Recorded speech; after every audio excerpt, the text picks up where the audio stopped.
kalau kita nak jadi hero, kita benar-benar boleh jadi hero ke selepas program tersebut?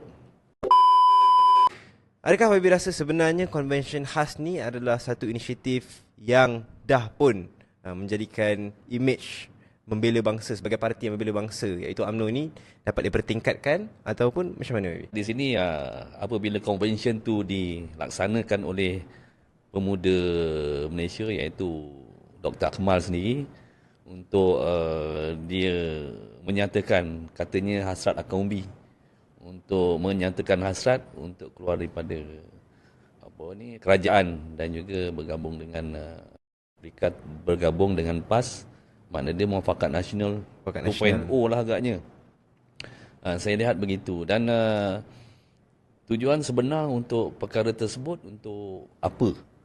Adakah untuk benar-benar untuk membela orang Melayu ataupun akhirnya akan dapat menguatkan parti demi untuk menguruskan orang Melayu supaya hebat dan sebagainya? Adakah perkara itu matlamat yang utama?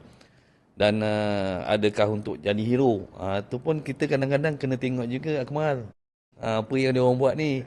Dan segala apa pun yang kita laksanakan, kita kena juga tahu ataupun kita fikirkan baik buruknya.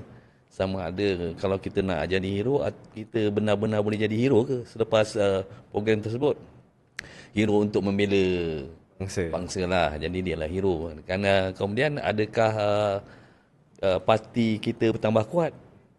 Di mana ahli-ahli parti orang UMNO tu bertambah bersatu padu untuk menjadikan parti itu lebih kuat.